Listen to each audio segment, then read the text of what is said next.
Hi there, Lindsay here, the Frugal Crafter. Today I'm going to show you how to paint an easy raspberry scene, and the cool thing is you're actually going to be using painting tools you make yourself. So what I have here is a pencil, and the eraser wasn't so hot on this pencil, so we're going to use this to paint our raspberries with. We're also going to need an X-Acto knife for later on, our handy dandy credit card scraper, and the two brushes I'm going to use are a 3/4 inch, or you can use a 1-inch flat, whatever you have, don't fuss about it too much, and a number 6 round. Again, go up or down a few sizes if you don't have a number 6.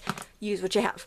Alright, so what I've done is I've taken a watercolor greeting card and just clipped it onto my piece of foam core, and I'm going to wet the background with clear water and my larger brush. And if you prefer, you can tape down your paper. If you want to have a nice white border when you're done, that's absolutely fine. I know that does give you kind of a cool reveal when you take the tape up and you see your beautiful painting. Now we're going to use a little bit of ultramarine blue, and I'm going to put that, I'll kind of put some up towards the top and in the middle. We're just going to get a very blended background, as you can see here. It's just kind of like just some mottled color in there. We're going to use some yellow ochre, which is your kind of Dijon mustard color. And we're also going to use some sap green, which is a really your earthier green. If you don't have sap green, you can use some hooker's green and mix it in with your yellow ochre a little bit, and it will look a little bit more like the sap green. The sap green I actually have the artist quality sap green in my Cotman kit because I had run out, so I have to be careful because it's a lot stronger than my Winsor Newton. This is the M. Graham sap green I'm using there. And we can just kind of let that just mix and mingle, and really you don't have to do much to that. Now at this stage where your paper's wet, whenever your paper's wet, everything's going to be blendy. So I want you to get used to using your pencil eraser for painting at this stage, because everything you do here is going to be in the background and kind of blurry, and that's fine. It's a great way to get used to this technique. So what I'm going to do, I'll move my palette over here so you can see. I'll be using crimson, and I'll be using mauve, which is mauve is kind of like a purpley color. So if you don't have mauve, take your crimson, add a little bit of ultramarine to it. I'm going to wet the eraser, and I'm just going to kind of spin it in the mauve color, swirl it out of my palette here. I just want to make sure that I don't have any gobs, but I have a good concentration of color there. And then it's almost like we're stamping, because we're going to just tap on some raspberry shapes. Okay, just like that. Do that here and there, and these are going to be fuzzy. You will have to reload because your eraser is not going to hold as much paint as like a brush would. Let's tap a few in here. I'm thinking of just like, this is kind of like an all-over picture of some raspberry bushes, so I'm not even going to worry about anything. I'm just going to put in some clumps of color, and that's what you should do too. Don't fuss. Don't worry. Just get some color dabbed in there. And these are going to be far away berries. If some look really cool or they end up being right where we want our foreground berries, that's fine. We can put them there. But I don't want you to worry about these being your focal points at this point. I just want you to get used to that tap, tap, tap. Okay? And when we want more, and I'll show you how we're going to get more deliberate lines too as we go. So at this point, I'm done. I have enough. If you want, if you want some softer berries in the way background, you could go in with your brush and just kind of tap in some little dabs, because things farther away from you would be smaller, so you could just put in a few dabs of the crimson and the mauve if you want to, but that's, you know, personal preference. That really doesn't, it doesn't matter. If you want to do that, go for it. You can even do the same thing with a little bit of green, so you'll get a few like more concentrated areas of the green. But that's completely up to you. So now I'm going to pause the video while I dry this, and we'll come back and finish it up.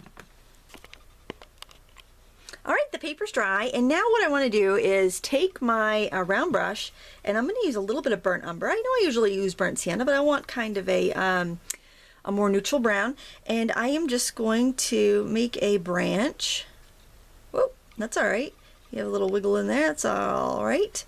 And a little bit more of that there. A little bit darker here along the edge. Maybe have a little stem kind of coming down here.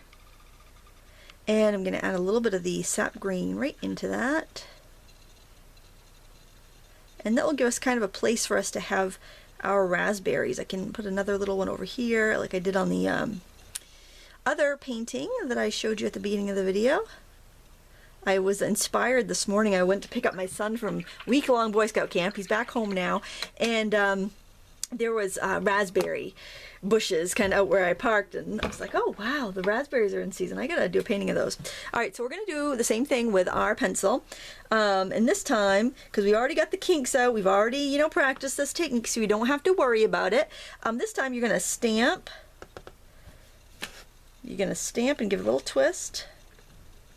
And you're just building like the little segments of the raspberries. And the cool thing about this is you're not going to get the same impression every time. So you're going to get a little bit of highlight and shadow as you go. It's more easy to see on this one here how I've got some lighter and darker spots.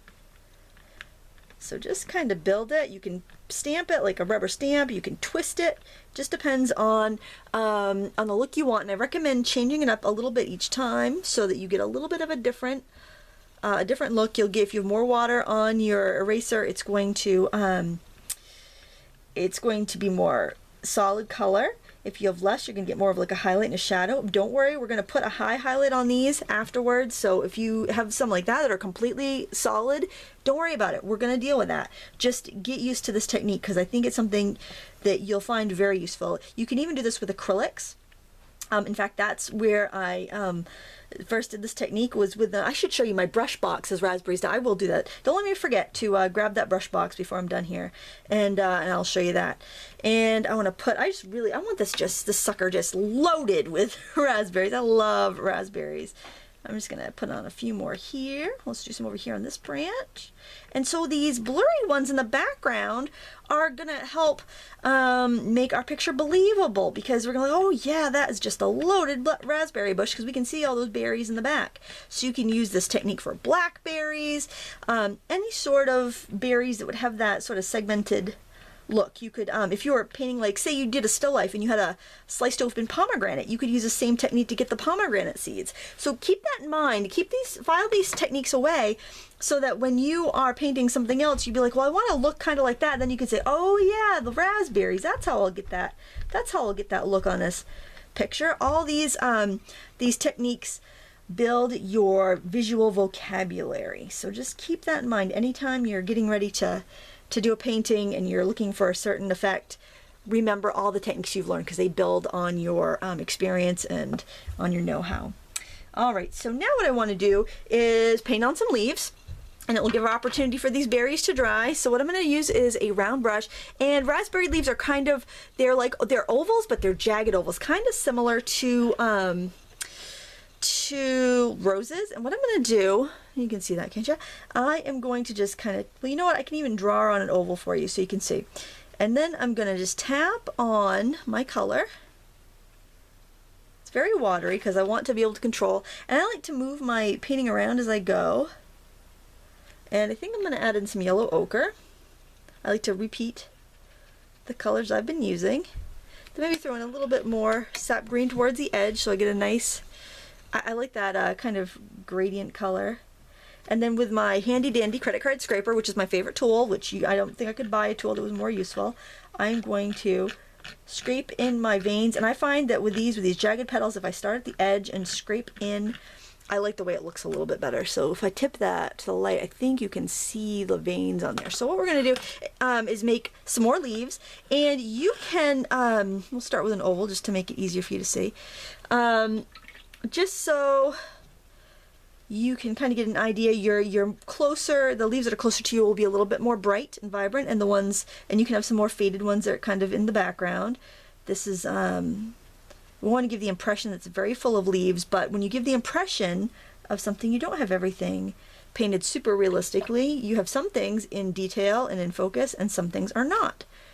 You do need to do your scraping while the paper is damp or wet, or you won't get any sort of effect from it. So just keep that in mind too.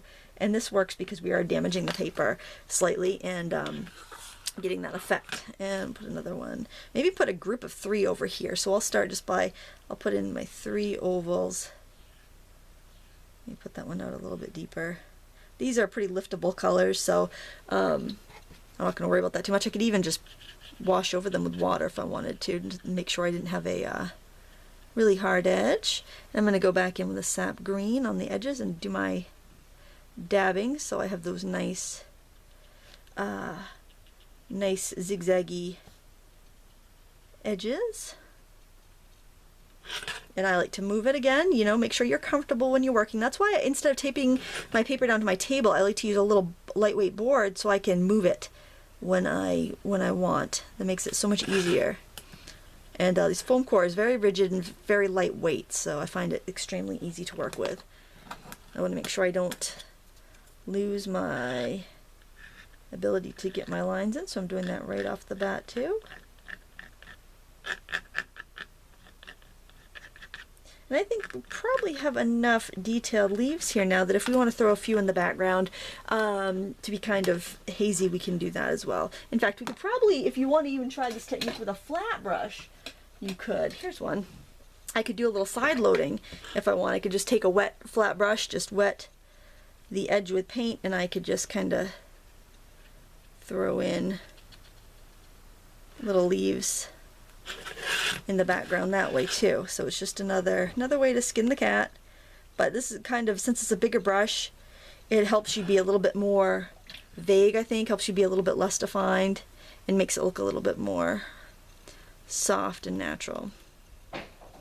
Do a few of those back here maybe. Just so you have a little bit of a little something happening in the background. I'm just kind of wiggling and tapping that on. You know, so I get a little bit darker around the edge. And that really just fills in. Now on the tops of our raspberries, want to have those there's little teeny leaves there. And I'm again, sap green that's got a little bit of yellow ochre in it. I'm just flicking up those little leaves. Seed catalogs are great. If you order, you can order seed catalogs for free when you're planting your garden. Keep them because you can use them as painting references. A lot of times it's berries that you can keep as reference. You know, there's great photographs of berries, obviously, because they're trying to sell their products. So they're just a great resource for painting as well as gardening. I had some seed catalogs because I had high hopes of starting a garden this year, but I flaked out on that. Which I'm kind of glad I did because summer's so short and I really like to enjoy it to its fullest, and I don't like digging in the dirt, so you know how that is. I get kind of lazy. And you can put in more leaves if you want to. That's completely up to you. Now, if you have some flowers, some berries that you're not really happy with, you can go in and you can, just with a damp brush, you can actually shape your flowers, because the way you applied your paint with the eraser, there'll be really strong concentrations of paint that you can move around. And that is very easy to do. Or if you feel like you have too much of a light area, you can just brush over it with the water and alter it that way. So go ahead and refine anything you think needs to be refined. Don't overdo it because, you know, you want it to look natural. You don't want it to look perfect because nature isn't perfect. You'll see those raspberries where maybe a bird has come along and chomped off a bit, and you know that's not going to look perfect like a seed catalog. You want to make sure it looks natural too. You know, that's going to make it believable. If some of these look a little funky, then it'll make the ones that are perfect stand out even more. And my paint bled there, so I'm just going to blot that off. Now I'm going to dry this one more time because I'm going to show you how we're going to put our highlights on. Be back in a second. Alright, I'm back. I dried my painting. Now this probably looks alright as it is, but I'm going to show you the difference between leaving it like this and adding a highlight. So here on this piece I have highlights and it just looks fresher and more sparkly and more realistic. And all I did was I used an X-Acto knife to cut out some little sparkles because the paper's white. So if you use your knife, you can cut right back to that paper and give it a nice highlight. And I've shown you this technique before, but I really think you ought to try it. I know it's a little scary to think about cutting into your paper, and you want to do this as your last step because it's not reversible. If this makes you nervous and you don't want to deal with it, I mean, we've only spent 10 minutes on this painting. It's, you know, I think you should feel pretty brave, but if you don't, you could always use a little white paint or a white pen. I mean, you do whatever you want. It's your painting. But if you want to keep it a transparent watercolor, then use your knife to go in there and scrape up some highlights. This is really useful if you're painting like a bird and you want a little highlight in the eye, or if you're doing a portrait of an animal and you want little whiskers or something really to stand out, a highlight to really stand out after the fact. It's a great technique to learn, and I recommend learning on a quick painting like this. So if you do make a mistake, you're not out, you know, 10 hours of work, you know, like if you were doing an animal portrait or something, you're not out all that work. if you do mess it up. It's just, it's a really great technique. And I'm just using, you can use any X-Acto knife, craft knife. You could probably even use like a pottery needle tool, anything that you'll be able to scribe the paper with. This is one of my favorite techniques. If you're a child and watching this video, ask mom or dad before you go ahead and try this, because look how close my fingers are to that blade. I don't want you to cut yourself, so you do have to be careful. I think in your case, maybe like a pottery needle tool would be a little bit safer, or you know, maybe mom or dad can figure out something so that you can do this a little safely. But it's a great technique. And I put a cork on the end of my knife when I'm done so I don't cut myself, or so little fingers don't cut themselves. Now if you want to add a little shadow anywhere, like these 3 leaves are kind of blobbed together, I'm going to use my flat brush, the 1/2 inch flat, and I'm going to do that side loading technique again. And so I've just rinsed my brush off. I'm going to blot it and just put a little green on the corner of my brush. See, I've kind of got it up one side, and then of course I'm turning my paper so I can handle it easier. I'm just gonna go right under here and just add a little color to the leaves in the back. Easy as pie. Easy as raspberry pie. Oh my gosh, I'm gonna have to cook. I bought a bag of Granny Smith apples, and I'm telling you what, I don't know what I was thinking. They're the worst looking things. I think I was gonna juice them. I was gonna do my 5-day juice cleanse, but I got a little lazy, and I didn't. So I think I better make a pie. Yeah, instead of juicing, I'm making a pie. That's just so wrong, so very wrong. But yeah, I bought a bag of apples. It wasn't any good. But I was just thinking, easy as pie, raspberry pie. Better make apple pie before the apples go bad. I am losing it. So let me, I'm just blowing the crumbs off there, and I'm going to put my initials, because that's what I put on cards. And I know it's wrong to put that little dash there, but I like it, and that's what I've always done. So sorry, Steph, I know I'm grammatically incorrect. She's going to know who I'm talking about too.